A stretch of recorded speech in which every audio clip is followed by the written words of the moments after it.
Okay, everyone, we'll get started with AJ Hinch. There's microphones on either side of the room. Start here in the front with Chris. AJ, did you spend a couple minutes with your team in there, and if so, can you share what your message was? Yeah, I did. Let me start by saying congrats to Seattle. Jerry, I go back a long way with. Dan, I've just gotten to know. I mean, that was an incredible win for them, which means it was an incredible loss for us. But I wish them well in the next round. That they earned it, and that was an epic game. As far as my team goes, I spent some time with them to thank them. We had an incredible game today that unfortunately somebody had to lose, and that somebody was us.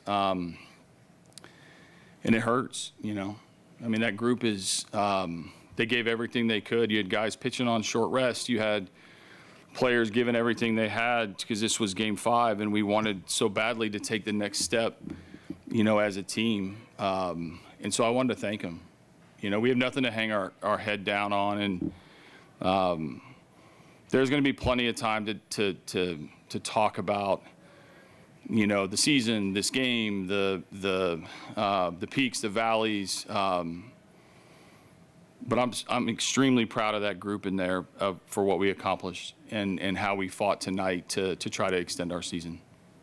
I guess just along that same vein, the effort you got out of Tarek tonight, that's about as dominant. I mean, it's a historically dominant performance for a postseason game. Yeah. No, he was incredible. I mean, he kick-started us in such a good direction. He missed a ton of bats. Again, if you're not a fan of the Tigers and you haven't watched Tarek start after start after start, you're going to see why he gets the love that he does, because he's incredible.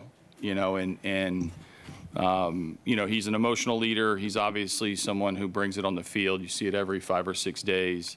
And we've asked a lot out of him all season, but specifically this postseason, every 5 days. So you want the ball in his hand, and you want him to represent your club. Here on the right side, Jason. AJ, when the Mariners went to Spire there, were you pretty resolved in letting Carpenter have that at bat? Yeah, I thought that Spire was going to come in at any point. As soon as we pressured Kirby, which we had a hard time with, he was pumping strikes and getting outs, and then there was so much game left. That's just regular game. I didn't know we were going to play a second game. But I felt like that at bat. Carpenter had seen him a couple times, and it wasn't going to be just a free pinch hit. Depending on the score, the situation, a lot could have changed that. But given where it was in the game, and I wasn't going to let him run Carp out of the game, and he put a really good swing on a really good pitcher, and obviously gave us a big boost.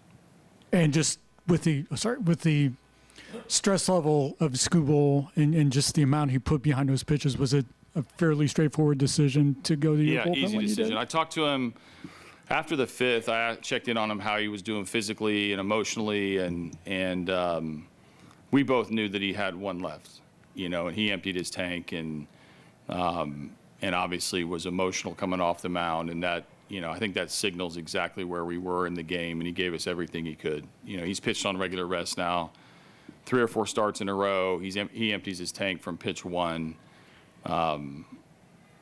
It was an easy decision. Left side, Cody. AJ, we know games like this are all hands on deck, but as that gets into extra innings, what's the challenge of managing your pitching? Yeah, navigating just where they were, with their order. We didn't really want to show the middle of their order the same pitcher. So I went with Cater, and then I went with Jack, got Tommy there at the end, and guys just kept battling. There were, opportunities on both sides after the 9th inning. It felt like it was a pretty quiet game, from an opportunity standpoint, until we got into extras. And then there were runners everywhere, and there's double plays, and there's caught stealing, and there's bunts, and there's, guys picking up each other on errors or misplays. And the back half of that game is like a game of itself, and we dodged a few bullets, and so did they, and felt like that game, I didn't want it to end, certainly the way that it did, but we wanted to just keep giving ourselves a puncher's chance, and they outlasted us. Here in the middle. Some young kids really came up huge, like a rookie pitcher, Cater, guy after guy. What are your thoughts about how the bullpen reacted? When we grew up as a team, I do think, based on last season, being able to get some experience in the postseason, it's easy to forget how young we are and how much we're still learning. We have a lot to do to get better, but we are taking steps that way. Like even in the rough September, we took steps forward. It's not all about the record when you're learning. And unfortunately, we put ourselves in harm's way a little bit, but we battled back, to get the win in Cleveland, to get the win in Boston, to get a series win in the wild card, to take this to about as far as you can take a series. So we are growing up. We've got areas to get better, but I think these experiences are only going to help a Troy Melton or Cater or Parker, Zach, Ding, catching every inning of the playoffs. There's things to build off of this once the sting of the loss and the abrupt ending of a season, subsides a little bit.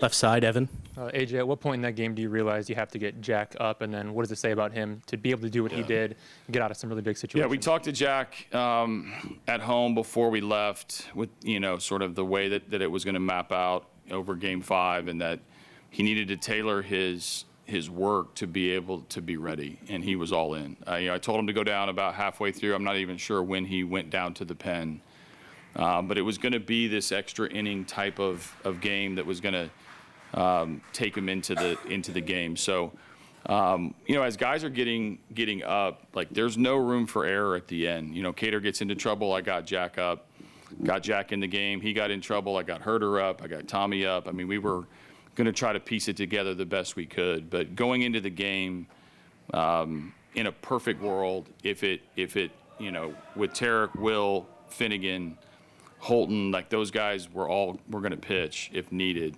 On the back end of that, you're just piecing together the best you can to extend the game, because when we were pitching, we were one run from the season ending. So we were going, batter by batter. Last question here in the front. AJ, as a game like that goes on and on into extra innings, does the pressure switch all to the hitters? Because everybody looks like they're swinging to end the game, as you would think they would, and the pitchers were just mowing them down on both sides. I don't think it was pressure. I think the intensity goes to the moment that you're playing. Like there's no looking ahead. You look at the moment that you're playing, and the intensity grows, and every situation's different. We have second and third. The attention's on the at-bat, or we had the bases loaded, the attention's on the at-bat. When they have first and second with nobody out, with the weird bunt play, it's just about the moment, So it wasn't pressure. It was intensity. Every pitch mattered. I think both sides were under a lot of duress during that time, and so, I think obviously hitters are seeing a different pitcher a lot. You got. Look at all the starters that pitched today. I don't know. I'd love for this series to go another 6th and 7th game, but I'm not sure any of us have pitching to get through 2 more games. Certainly not the way these 5 games were played. So you could feel the intensity because of how badly both teams wanted it. And, again, one team had to lose, unfortunately, and that was us. All right, AJ, thank you for coming in. We appreciate it.